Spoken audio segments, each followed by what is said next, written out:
broadcast network, AFTERBUZZ TV. Over 20 million weekly downloads in over 150 countries, and your #1 source for after-show entertainment.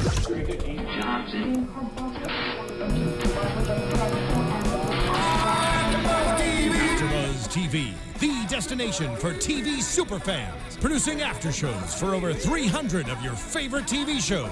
Interviewing celebrities and showrunners. And bringing you behind-the-scenes exclusives. All thanks to E! Entertainment's Maria Menounos, producer Kevin Undergaro, and internet leader Akamai. Now, let the buzz begin! That's what it sounds like. That's exactly what it sounds like. That's exactly what it sounds like. And by that sound, you know what it means, Steph? What does it mean? Do you know what it means? No. I thought you'd know what it means. It means we are secret agents. No? No, it means you're tuning into AfterBuzz TV for the Graceland After Show here on AfterBuzz TV. Of course, we're talking about Season 3, Episode 10, entitled The Wires!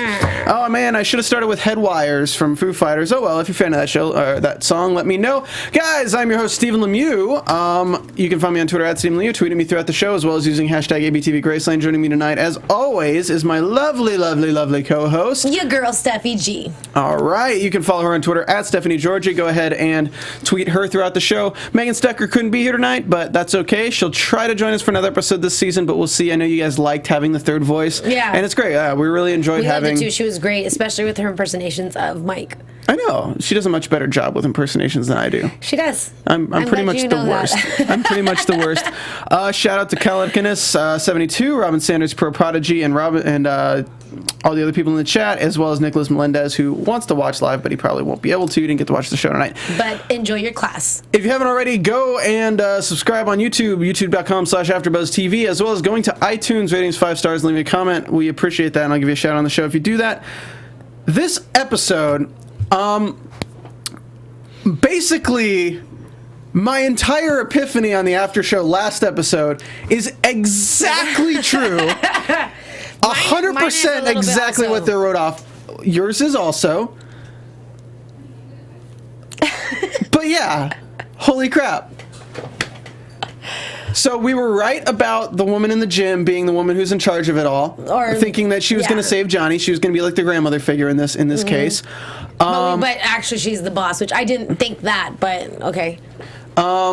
Your prediction about him getting jumped in was absolutely correct. Mm-hmm. And my completely conspiracy theory out there thing that Briggs was from the very beginning. He set up those codes and everything to get Mike. Yes, that is why we do this after show, and we're called super fans for a reason. Yeah, so Jeff, I'll take that writer's check now. Yes. Give me that scriptwriter credit, 30 grand, I'll take that. Oh my god. This is Steven excited, everyone. No, I'm excited, because if my crazy theories are coming true, and everyone's telling me how crazy I am, and then they happen, I'm excited because it means it's good writing, that nobody else would think of it, maybe, and I'm hoping I'm one in 1,000 that would think of it. Mm-hmm. And I'm hoping it, because it makes sense. Absolutely. It makes sense. If you piece the pieces together, it makes sense. And it was almost where you said it, and I was like, oh crap, I hope it wasn't that, but that's what it was. That's what it was. Steffi just didn't want it to be that because she knew I'd be right, and she knew I'd be gloating the entire first 5 minutes of the show. Guys, anyway, this episode... Real quick, is this fresh water? Yes. Okay.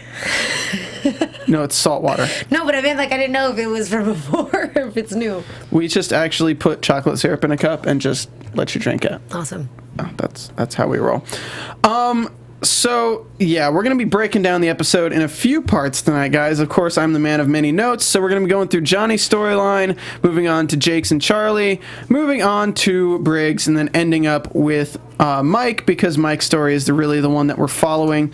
I guess if you really go into it, we're always following Mike's storyline. Right. He's kind of who was introduced to us for the viewer's character in the very first episode of Season 1. Right. This is called The Wires because... basically, they're just connecting the wires together. Yeah, and it's an interesting analogy they're doing. It's the magician and the wires. Mm-hmm. Once you see the wires, the magic is gone. Yeah, it's like the levitating assistant trick. People are being really loud out there, but we're going to ignore that unless James wants to tell him to be quiet. So, the first thing we see, we come back on Johnny in the locker room, and he is like so delirious, messed up, because the last we saw him, he was beaten to hell. Yeah. And the woman's helping him up. The woman gives him a cup of water. She's like, you've already done it. Just, it's fine. You're still alive. And they were making fun of him because he was crying and things like that. No. And Stephen was like, oh, he was crying. It actually really hurts me to think that he was crying. Poor Johnny. Or Jose. Jose, yeah, right? Because he was named after a toilet. The John. No, because I love that, though. Because didn't they... They said that it was Jose, and then growing up he went by Joe, and then something happened with the toilet, and then they started calling him Johnny. Okay, well, give me 1 sec. I'm going to turn my mic up a little, my headphones up a bit. Okay. This is what I love about this show, is because it's a callback to season 1, where one of the covers was, they call him Johnny because one of his covers was being in a toilet, right? And they shoot the guy while he was on the John. I can't remember the exact story, but from season 1, one of their cover stories, like it was a joke between them that they shot the guy while he was on the John, or like something like that. So because that's why everyone has like their nickname. Yeah. Well, crap. Because they gave Mike Levi. Well, it was Briggs and Jakes, I think, who were talking about how they had to make up this story. Oh, okay. For like the movie, and it was the movie, and they had to do the guy. If you guys remember, put it in the comments. I'm sure if Megan was here, she'd remember because she just binge watched it. But yeah, I remembered that, and I was like, oh, this is really funny. They're talking about the toilet story because that's kind of like the thing between them. So they talk about how they jumped him in, and she says, all you want is a home with us. You found one. Welcome home, Johnny. Bienvenidos a nuestra casa, Jose. Jose. So back at Graceland, we have Johnny talking about what happened, and Briggs is just like, I'm not going to let you back in, Johnny. I'm not going to do it. I'm not going to let you back in. No, Briggs, I want the carnitas. No, I need the carnitas, John. I need the carnitas. I'm all in. I'm all in for those carnitas. They're making carnitas. Mike is just standing there. We'll get into Mike, but Mike is just standing there like watching it happen. And even from our perspective, we're just watching how Briggs works, and we're just like, he's just manipulating so well, and we're just sitting back just like Mike, and like, this guy. Which I always pay attention to, because I really loved that Mike's line was, it's so crazy that once you know it, once you know that it's a trick, and you watch it, like to watch it happen is a trip. Because I feel like at that same moment, I was thinking the same thing, especially because I had Steven in my ear saying, oh, he's manipulating Johnny to do exactly what Mike said. The last 5 minutes, I don't think I said anything right now. Did you? My words you did. Just okay. You did. But I feel like I can always tell when Briggs does his fake acting, which comes out to such good real acting. Does that make sense? Like, yeah, I get what you mean. He's trying to manipulate, right? But that's him acting like that, and I'm always so impressed by it. I know, it's like hard to explain. You wouldn't think it watching the show. You would probably just let it pass by. Had Mike not said anything, that would have been a manipulative moment that we missed. But we didn't, because now we're on his... And because I was just shouting, oh, you're just manipulating him. Because because he knows he's playing to how Johnny is. From step 1 with talking about how he slept with the girl, and he knew Johnny would relate to that. Yeah. He used that. And then step 2 is Johnny always wants to be the big agent, so Briggs is giving them the option to pull out, but he knows Johnny's not going to want to pull out because Johnny always wants to be the big guy. And it's a pride thing because he also just got jumped, so it's like, come on, man. Yeah. I didn't just go through all of this for nothing. Exactly. And because he thinks I'm more than capable of doing this and following it through. What's really good about this scene here is, as Mike's talking, what they've done with Mike's character is, as I said, he's the character of the viewer perspective. From season 1, again, they bring him in, and he's the one we're really following on his career and everything. The viewers already have this dramatic irony of knowing what Briggs is doing. Right. We already know what Briggs is doing. Nobody in the house really knows, because we have that, as the viewer, we have the dramatic irony, and that's how they display the story to us. Mike has been brought in on the viewer, on the audience perspective. He's become the audience in the story because he's the only one alongside the viewer who's seeing what's going on right now. Right. So it's a really interesting writing technique that they've implemented in this season to really make us go from Mike was pissing us off, he's being the druggie, he's really annoying, and now he's completely on our side. It almost allows us to know what the plan is, and then we watch it unfold. Yeah. So, back to Johnny. They're in the Cadillac with the dude. I feel sorry because his head was in a box, and I still can't remember his name. Javi.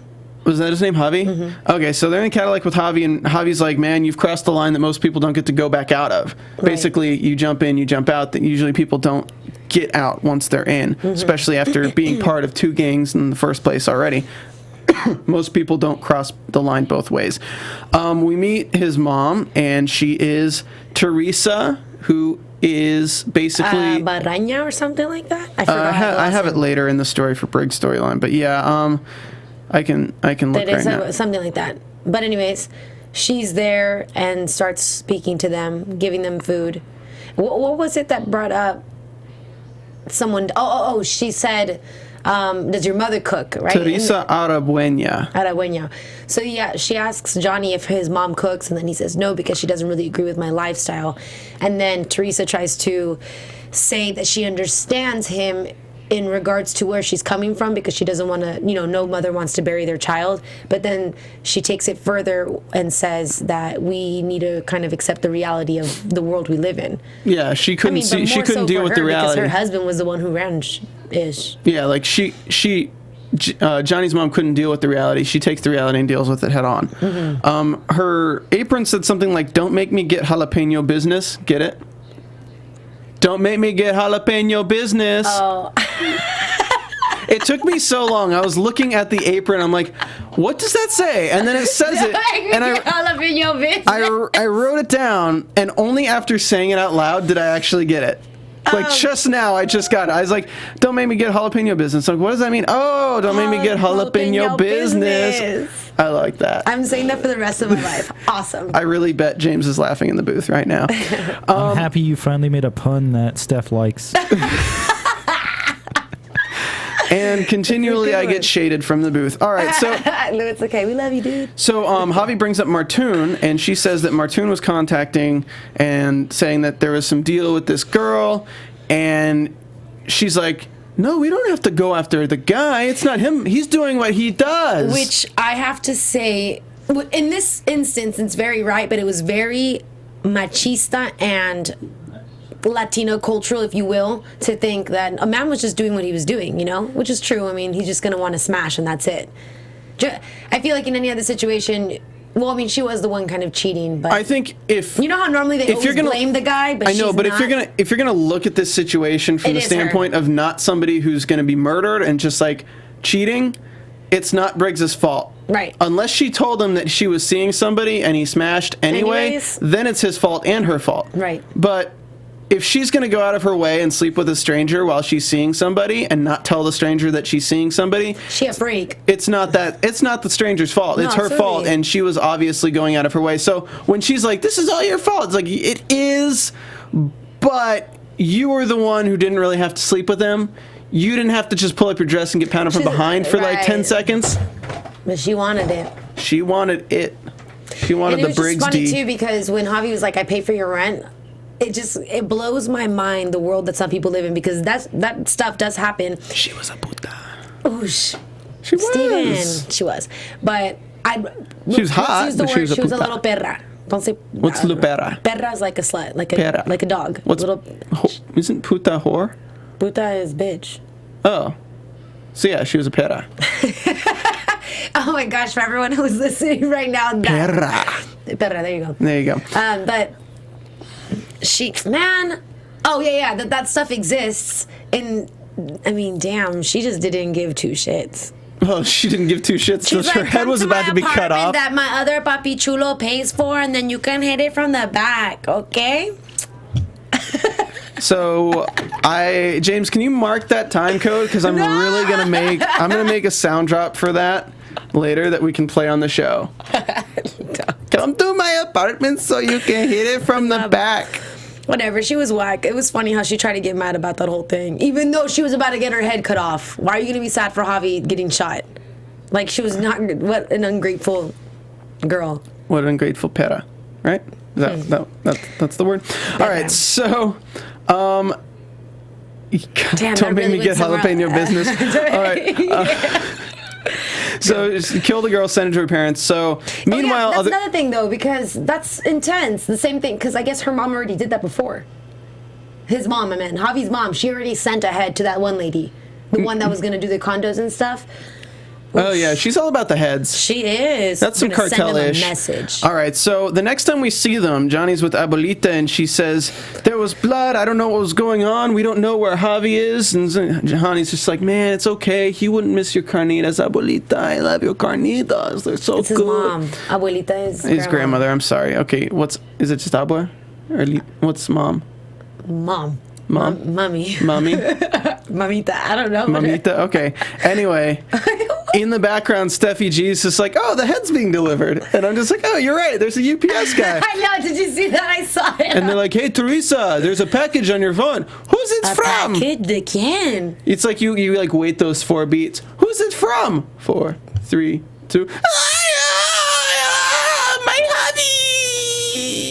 That's sad. Yeah. Straight up talk about jinxing yourself. Because the last scene, it was like, none of my sons. I haven't lost a single son since then. You spoke too soon, Teresa. She didn't knock on wood because those tables are made of particle board, and you can't knock on those.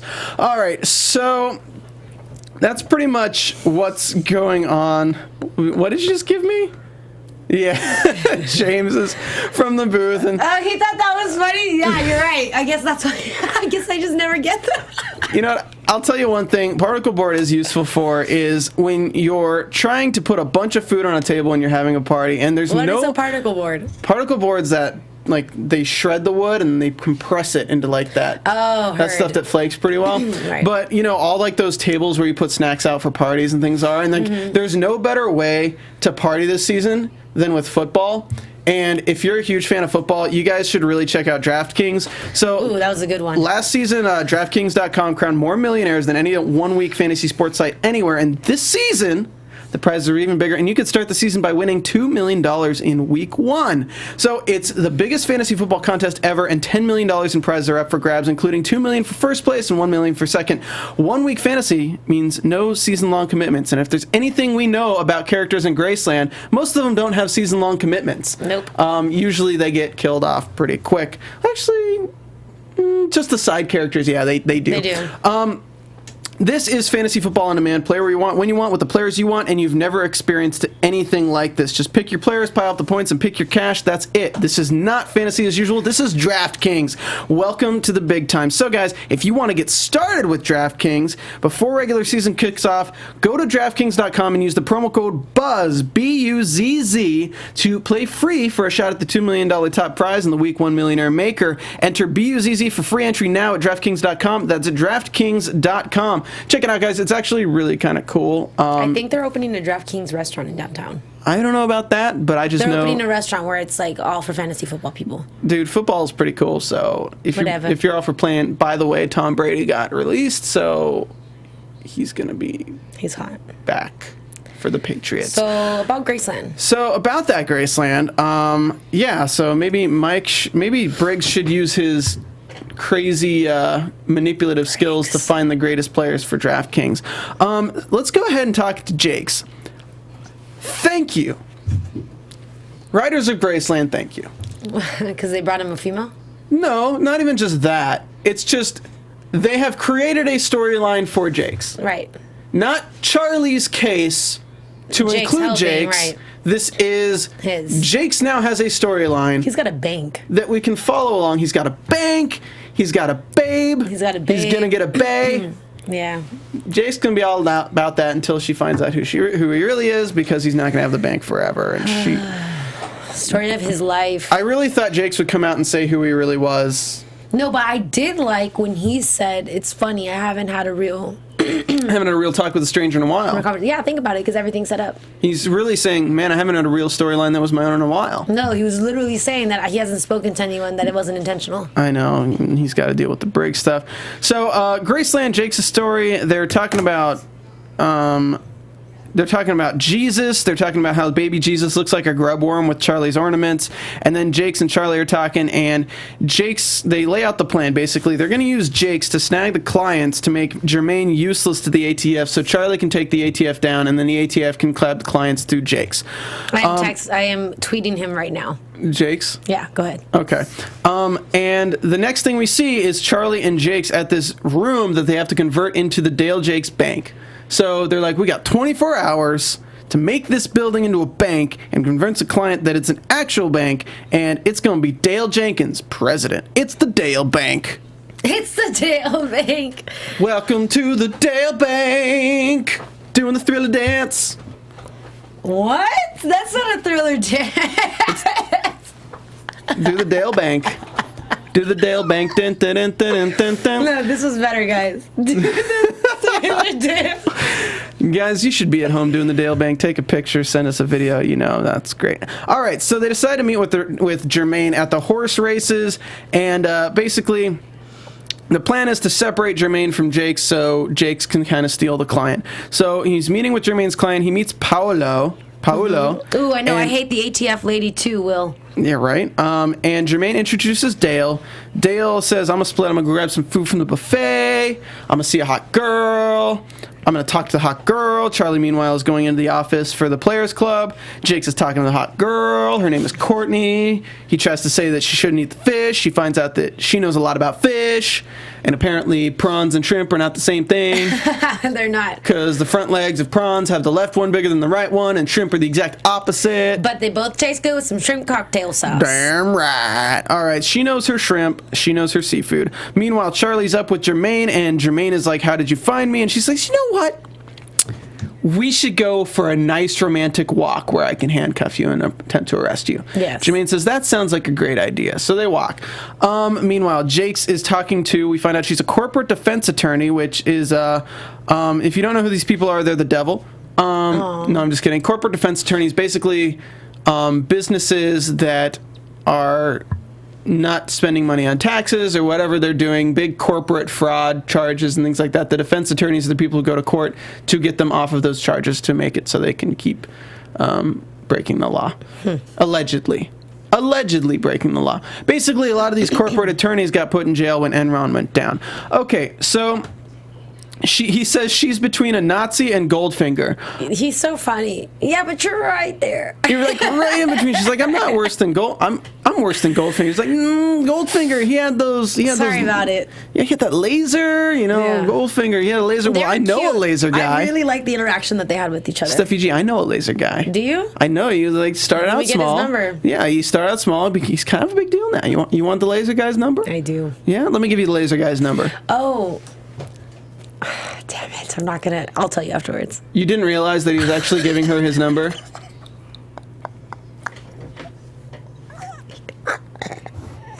Damn it. I said I'd talk about it later. I'm blonde, actually, guys. Go ahead. I don't know if I can even continue after that. No, I didn't know. I was like, who's this laser guy? Jakes actually has a laser guy, gives her the laser guy's number, and then says, call me, and leaves. I know. I thought that. I was like, that's weird. Maybe he... Maybe the laser guy's his assistant. No. Damn it! Do you need a minute, Steph? No, continue. I'm just a little bit embarrassed. The fact that Steffi G is so good at hosting this show is astounding to me sometimes. Yeah. Hey, but I remember everything. You ask questions. I know everyone's names. I memorize much better than you do, regardless of my notes. She does. And yeah, Calicanus Goldfinger had a laser. He was melting the doors with it. It was great. I love Goldfinger. It's my favorite James Bond movie. Robin Sanders says, Max Turn On, a girl who knows her shrimp. All right. Working at the Dale Banker. Okay, everyone's Dale Bankception. Shout out to the Slacker Elite. Jakes knows someone with a big laser. Yeah. Okay. Let's go back to my notes. So, Brandon J. McLaren said that he's going to watch in a few hours. I watch every Thursday. Hell yeah. Shout out to, go follow him at BrandoJ, BRANDOJAY. So they're talking, gets the number, and he's like, oh crap, look at the time. I got to get the hell out of here because I actually had something to do, and aside from talk to beautiful women. And Charlie's trying to arrest Germaine. Briggs, Jake's, what is this? ATF starts Charlie. Oh, Jake switches off with Charlie. So Jake's goes into where Germaine was. Mm-hmm. Charlie's walking Germaine out, and the ATF lady stops him. ATF lady is a bitch. Yeah. The actress is not. I think she's good at what she does. Shut up. You don't have to explain that part. Go ahead. I don't want to like Jake's texting me like, no, she's a nice lady. I know, Brandon. I know. Okay, go ahead. So Charlie's trying to arrest Germaine. The ATF lady's like, no, like, and Germaine and Charlie's like, no, he tied me to a chair and punched him. Like, I don't care about your emotions. Mm-hmm. I don't care about anything except getting the clients. And Germaine's just like, Charlie ho, this has been a mighty fine arrangement, and I will see you later. But meanwhile, Jakes is talking to Paolo, and Paolo is kind of a total dick. He's talking about, oh, I was worried that you'd be some kind of gangster, and then I see how you're fraternizing with the other class, that I was not wrong. And Jake's like, first of all, mother effer. I love this part. Don't be calling me a gangster. Yes. And let me tell you something else. Check yourself before you wreck yourself. Let me tell you about my bank. Because you can want bank in my bank. Because Dale Jenks Bank is the Dale Bank for the Jenkins Bank. Steven, we need to be on the show. We'd be such good. Make it happen, Jeff. And yeah, so Jakes is telling him about Germaine's organization, and Jakes is basically like, cut out the middleman. You're getting 30% more money. It's all federal, basically. And he's like, well, what do you get, my friend? Yeah. I'm going to invest your money when you get it, and then pay you back what you get, but I make everything off the investments. Right. So let's say what a bank does with Chase, Bank of America. Like, no, yeah, they reinvest funds and then pay you whatever you have with the interest. So you could deposit, let's say, $100 million. The bank can invest that $100 million and get a return of $50 million, like make $150 million total. Give you your little percentage, so when you take your money out, you're getting $100 million plus, let's say, $3,500 for a month.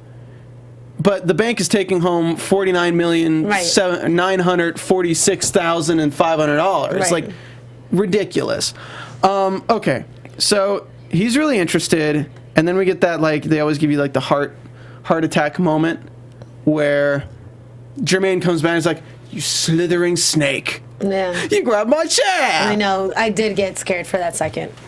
You got really scared when I jumped in front of you at the studio and you screamed. He scared me today, and I was trying to scare him. Damn it. She was like trying to scare me, and she was like, ah! This is pretty great. Yeah. I feel like that's what I might have looked like. I should have periscoped that for sure. Yeah.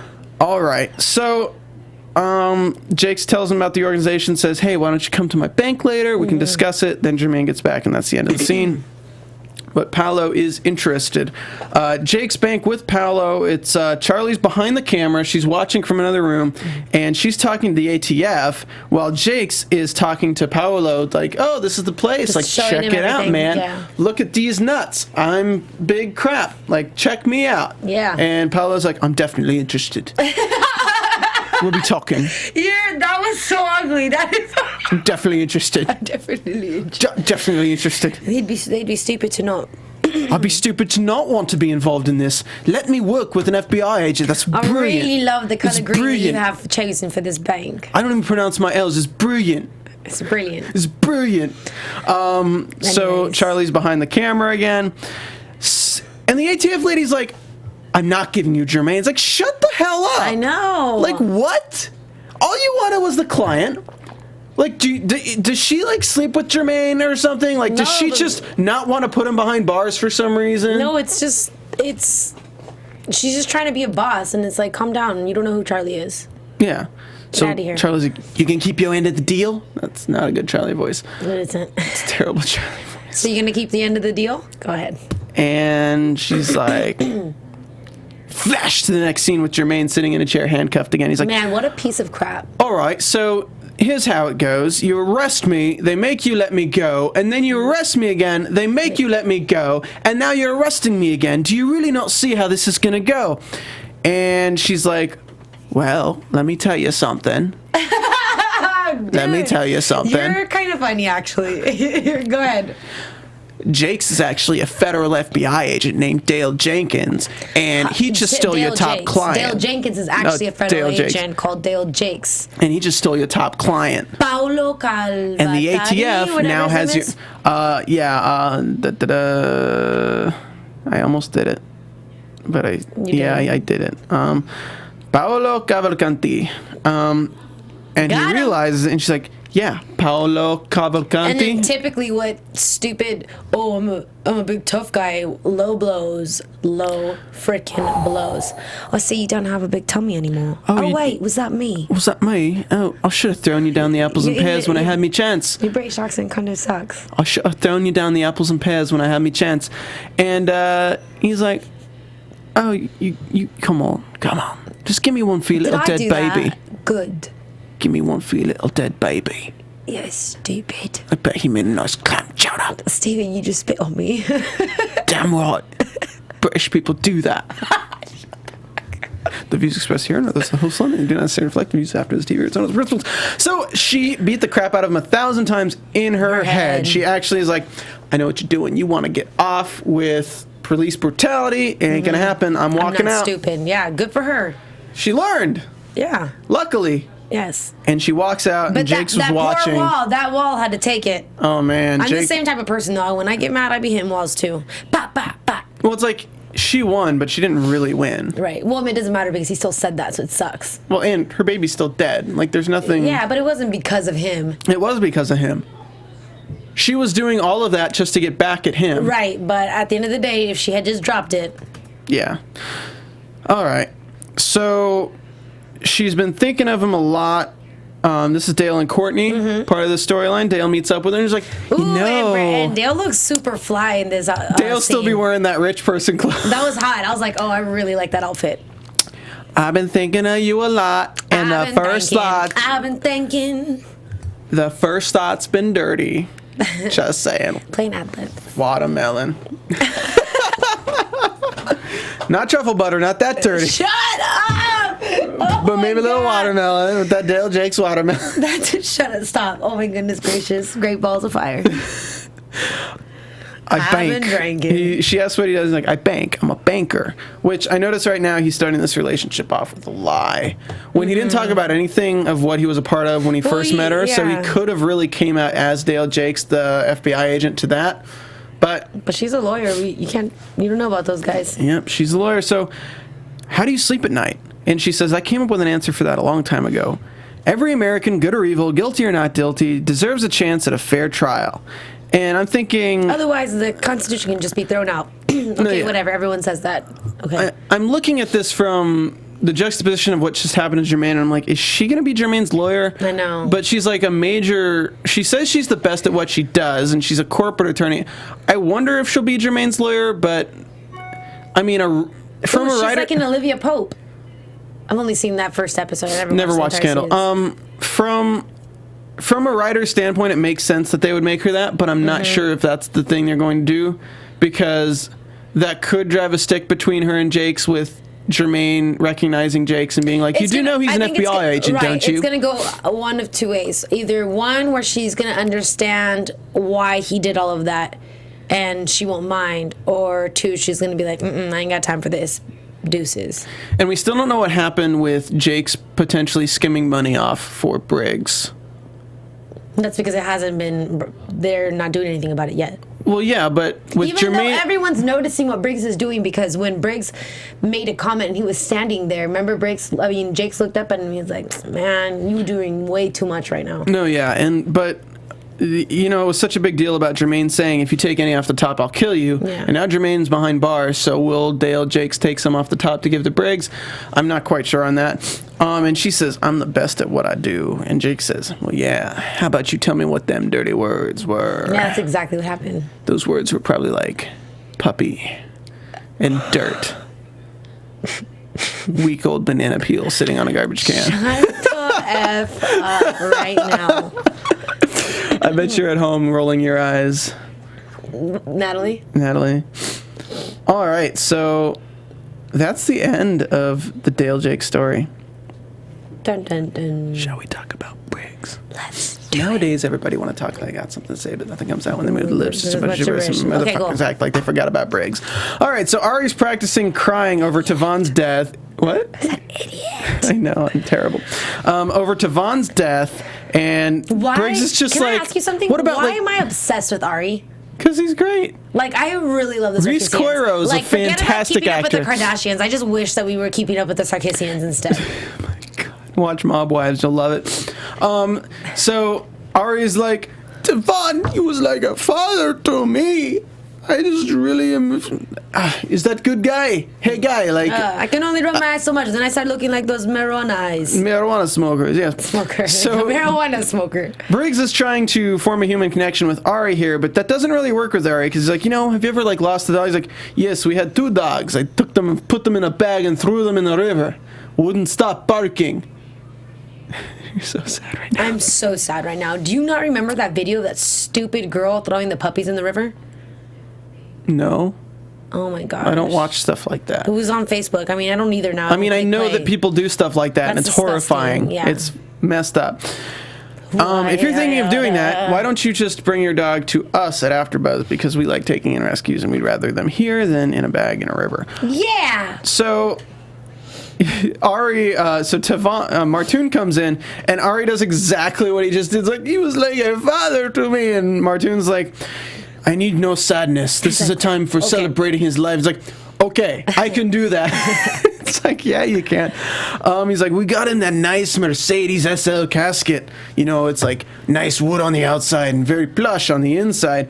And Briggs says Soto Street would attack the funeral, and Martin's like, what are you talking about? Men of honor don't do this. Like, but these aren't men of honor. So Briggs is stirring the pot. Martin says, okay, he'll talk to Teresa Arabuena to the end of the feud. Then we're talking with Ari and all the guards, and tells Ari to have 12 guards. Johnny calls Briggs within this meeting and says they're going to cut off the head of Eva, the girl that Briggs did from behind last episode, all doggy style like, and gives Briggs the heads up. So Ari says 10 guards, some in the car, some out front, and then Briggs mentions the girl and is like, are you carpenter? You're still nailing that? He's so funny. God, Ari. Briggs says, let's go take care of this, show some gonads. Ari says they're in a holding pattern, but Briggs convinces him to take him out, and Ari agrees to kill him. So they go to the apartment. We walk into saran-wrapped windows. Holy crap. Saran-wrapped windows, and he's just like, you've been stupid, and he pulls out this freaking, I forgot what those cools are called. It wasn't a chainsaw. You know what's weird too? When the mom said that, he looked almost bummed to have to do it, but he did it because his mom lo mandó. Oh, well, he knows that he has to do it, but it's like he probably seemed bummed. So he's gonna chop her up. He's got the big saw. It's gonna kill me that I can't remember what those saws are called. Slade. Sawzall? Sawzall. Thank you, James. Thank you. So Ari just walks in and shoots him. Just shoots him in the back. And he's like, oh, that felt good. That felt really good. Oh, you got something right here. Oh, you missed the spot. Oh, you're soaking wet. You get the floor wet. Oh, you spilled something. Well, how do you bring humor into that? I'm like, man, I'm not trying to laugh at you, Javi, being dead right now, but Ari's cracking me up. Ari's like the insane murderer version of myself with the puns. And him when he has his cigarettes while he's doing everything. Stop it. And then Briggs is like, you have to get out of town. You got to get out of here. You can't call any of your friends. This is it. And she's like, here's some money. And she's like, this is $1,000. Sin vergüenza, estúpida. No, but she's like, this is $1,000. What am I going to do with it? Like, you ruined everything. It's like, puta. I know it's better, but puta. I know. You just sound funny anyways. So Briggs is like, we got a mess here. And Ari's like, oh, we got something to clean this up. We're going to send a message. And they sent a message. The next scene we're at... Dang, the fact that Briggs is around so much violence like this is just... ridiculous. It's insane. It's nuts. Scary. Yeah. So the next scene we get is Tavon's funeral. Tavon's in the casket. Which was nice to see. I didn't realize how close, what a close relationship Martoon had with him. It's just surprising how close Briggs has gotten so quickly. Oh, yeah. Because this is like very, very, very private moment. Exactly. And it's Ari Briggs and the head of the Sarkisian family. Yeah. So they're standing there. Briggs, Ari, and Martoon. Martoon gives this eulogy talking about how he always protected Devon because Devon was always shorter and skinnier.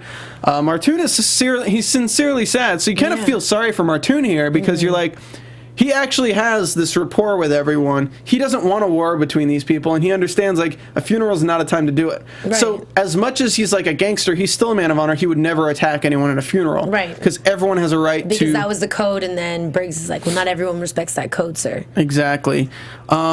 It's so weird seeing Ari clean-shaven still. I can't get used to it. Really? Yeah. I think it looks really nice. We got a scene between Briggs and Ari earlier where Briggs is just saying that putting an eagle and a tiger on your arms isn't doing anything. You got to show your power. This is when he's convincing him to go after you. Was it for fashion or for function? Yeah, exactly.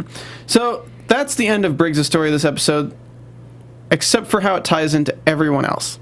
Right. So Mike's story is basically from the observer's point of view, so we're going to go ahead and break it up because we got about 10 minutes to knock this thing out. But first, I'm going to tell you guys a little bit of something about iTunes. So iTunes is this little program that Apple computers force you to download and then update constantly. You have to accept the terms and conditions like every 5 minutes, and then every other day there's a new update that makes it look completely different. You never know how to find anything. But I'll tell you one thing that's constant. In the upper right-hand corner, you can go to the store and then type in the search bar AFTERBUZZ Graceland, and let me tell you something. You type that up and you hit search, it's going to bring up our podcast. Bingo bongo! So what you do is you click on that little square that says AFTERBUZZ TV's Graceland After Show. Well, you click on that square, and then you go to ratings and reviews. And what do you do there, Steven? You click on write a review. Okay. And when you say write a review, it'll let you write a review. Excellent. You can also click that click to rate thing with 5 stars right there on your review. Put a title and a review, put your name, and you know what? We'll give you a shout out. That's great. And how does this help AFTERBUZZ? It helps AFTERBUZZ because we give you all this content for free and do a little bit of ads, not too many ads, just for you. So I'm going to give a shout out to Pina Colada. Okay. If you like pina coladas, great show and love the panel. Don't know about the Briggs Mike storyline. I never thought of Briggs as being behind until you hear the theory. Interesting though, and it is just me. Or is Paige's acting getting worse? Thanks again, love your podcast. I don't think Paige's acting's getting worse. I actually like where her character's going. But yeah, that was from Pina Colada, and I'm really, really sorry for ruining your review by rating it that way. Yeah. Sorry. Again, guys, go to iTunes, give us a review, and we'll give you a shout out. Shout out to Peggy Sturgis in Twitter, and of course, Graceland TV UK, and Mary at Mary5768, who's also tweeting at us, and all you guys in the chat who are just trying to tell me what kind of saws these things are. And yes, it's a sawzall. Okay. Oh my God, Tracy Hickson says you did not just talk about truffle butter. I know, exactly. Thank you for saying that. Gross.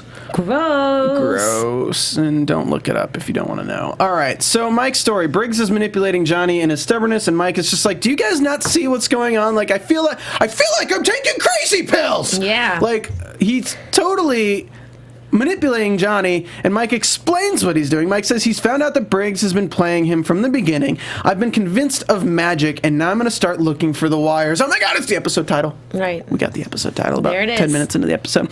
So he's piecing things together. He's got 2 maps of, like, Europe and the United States, and he's like combining everything, trying to find out, and he's trying to find out what Briggs was doing, trying to assemble a bigger picture, and tracking the sarin gas on the Praetor.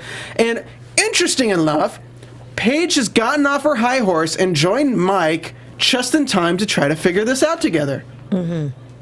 We got Paige and Mike back together, and Paige isn't talking about girls that are lost. Mike's not talking about how she tried to kill him. Nobody's talking about Sid Markham anymore. They're on some business right now. They're actually doing stuff. Paige, which is interesting because Paige is so involved with what Briggs was doing before that I think because he set her up a little bit, she's wary. And that's why she's a little bit paying attention to Mike. So Paige with Mike. Mike is like, he could have flown to Russia, and she's like, well, why don't you just ask Gusti? Mm-hmm. So we get one of my favorite characters on this season back again. Love this guy. Oh, he's so great. I really hope he gets a long career after this, because this actor is phenomenal.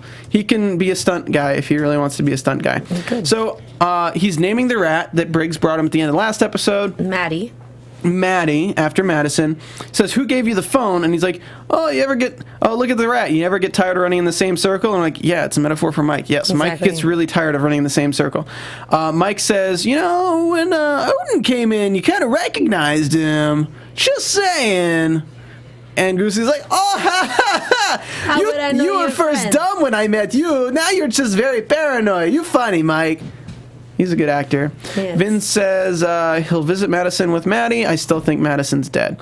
Back to Mike talking to Paige. Johnny walks in. Johnny tells Mike that where Briggs was the day that they think that Briggs is getting on planes, things like that. And it's like, he was in Mexico with Alfredo Armas, and he was also doing the other stuff. And Mike says... Which I'm really happy that Johnny came in and said that, but that's just because shit got turned up quick with the Soto family and the Sarkissians. Yeah, because Johnny says now is in the middle of it. So Briggs that didn't come sucks. home, and now all the Sotos are calling everyone in. Stuff's going on. Right.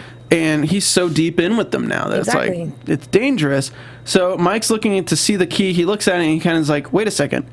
If he drove to L.A., past L.A., to Santa Barbara, then back to L.A. to meet up with him and Goosty at the docks. He would have gotten there barely. Basically, what Briggs did was he went up to Santa Barbara. Mm-hmm. Actually, we'll get to that. Sorry, I don't want to jump ahead too soon. Mike says if there's nothing there, he'll drop it. Mm-hmm. And Johnny says about what happened with Briggs. So they go all the way up there. They're looking for the footage with this security guard who's just like, all right. And Mike's like, look at that. That's the front of the Bronco. Mm-hmm. It's on camera. And then Paige is like, look at this. And we see Briggs holding the damn box, loading it onto a boat. And Paige is just like, That's holy crap. Mike is like that son of a biscuit eater, and then It's so good Paige was there, because if Mike had done this alone, nobody would have believed exactly. him. And then she's like, yeah. So sarin gas, they say like sarin gas, and the guard is just like, what? So they call Johnny. I know, I peeped that out too. It's like, Oh wait, Johnny calls them, and he's like, do you see anything? Do you see the canister? Like, Briggs is getting everyone into a gang war at the funeral. So all of the Sotos are going to be there. All of the Sarkissians are going to be there. what was he trying to do? Wipe out both the families with that Yeah, he's sarin trying gas? to take out everyone. I mean, but we that's don't know what kinda he's gnarly, really trying to though. do. Right. Basically, Briggs drove, before he met up with Vin and Mike at the docks, he drove to Santa Barbara, placed the box on the ship left, Briggs drove back to Los Angeles just in time for the ship to get to Los Angeles. Yeah. So he basically raced the ship back home. Yes. Kind of interesting. And the last line of the episode is, or Johnny says, Teresa wants to kill all the Sarkissians, and then Mike says, we gotta get to Los Angeles. Yeah. Just like that. He was like, Jesus wow. Christ, people. We gotta get to Los Angeles. They thought it was funny, at least, I guess. So let's go ahead and move into predictions. Man, And now, this is gonna get your crazy. AfterBuzz TV predictions. I just wonder, man, this is gonna be sad. I feel like something bad might happen to Goosty next episode. I'm still sticking with it. I'm sticking with the theory that Briggs did everything for Mike's sake, because he needed Mike to be as sharp as he is. Like it's gonna turn to good. Yeah. Here's the thing, though. I just hope that Mike doesn't take it the wrong way, where he's like, okay, well, you know what? You could have done it a different way, Briggs. And I'm tired of you being this, like, because it's almost not condescending. I wish I could figure out the word, but patronizing that Briggs is doing it all this way. You know, like, come on, man. You're nobody's daddy. Like, you don't have to just let us know. I don't know. It doesn't matter. Briggs has his reasons. I feel like it's not really sarin gas. Mm-hmm. I feel like the canister is probably empty. Briggs was too haphazard just walking into a place where they were trying to open it. Yeah, he was, and the way he grabbed it and everything. I think that right now they're trying to take down the Sarkissian family for weapons deals. If the Sotos bring this sarin gas and the Sarkissians get a hold of it, it's something near Martoon close enough that Briggs could take all of them down. Yeah. So I think what could happen is this whole thing could be a setup for either the next 2 episodes to be a complete sting operation where Briggs was working with a higher being than Logan the entire time to set up the Sarkissians and take everyone out at once. I don't know, because the only thing I'm afraid about is if it's just Briggs looking out for himself because of what Logan told him. Like, what if he's taking everything down so that he's only rewarded and not punished? You know? That sounds like him, but it doesn't sound like... I just still feel like he might be looking out for himself as well. Because from the beginning, when Logan talked to me, I mean, he just really put him in a pickle. So it sucks. And then all of this just started unraveling. Karen, the lovely Miss CK from Twitter says, whispers from back row, I still have faith in Briggs. There has to be a good reason for all the madness goes into hiding. I actually agree. The writers have pushed us so off of liking Briggs right now that Mike is going to put this entire story together just in time to save Briggs' life. Yeah.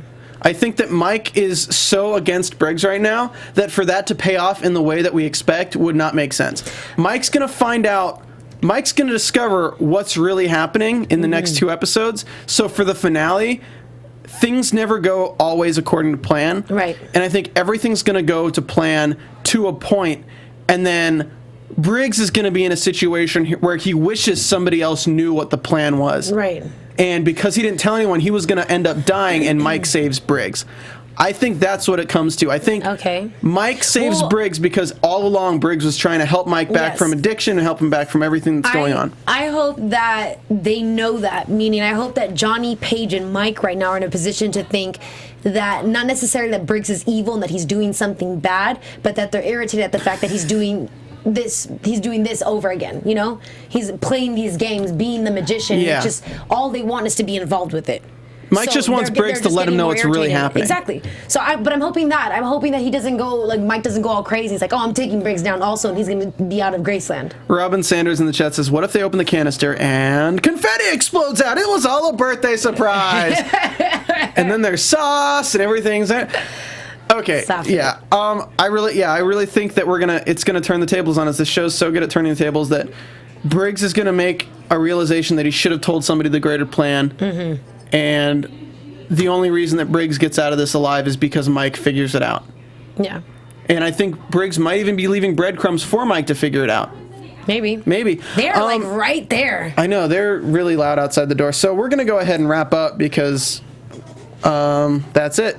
Guys, thank you so much for watching the Season 3, Episode 10 Graceland After Show. Today talking about The Wire. I've been your host, Stephen Lemieux, on Twitter at Stephen Lemieux, StephenLemieux. And joining me as always is my lovely, lovely co-host, Stephanie Giorgi. Hello, everyone, and goodbye, everyone. And I won't be here next week. I will be in the Dominican Republic, but please, please tweet me with spoilers, with everything that you could possibly do, because I want to know what happens. I'm super butthurt that I'm going to miss next week's episode. And, well, I won't miss it, but I'll see you when I get back. And follow me on Twitter at Stephanie Giorgi, on Instagram at @TheStephanieGiorgi. So we will be back next week with Season 3, Episode 12, entitled Dog Catches Car, which kind of makes me think it's Mike catching Briggs right-handed or something. It's going to be good! And if you could, just go ahead and hit that thumbs up for me right before this video ends, and we will see you guys next time. Thanks for tuning in. From executive producers Maria Menounos, Kevin Undergaro, Phil Svitek, and the entire AfterBuzz TV staff, we would like to thank you for listening to the AfterBuzz TV network. To watch or listen to other after shows and post comments or questions, be sure to visit AfterBuzzTV.com. I'm Sir Richard Wentworth, and this has been a presentation of AfterBuzz TV. Buzz you later. The views expressed herein are those of the hosts only and do not necessarily reflect the views of AfterBuzz TV or its owners or principals.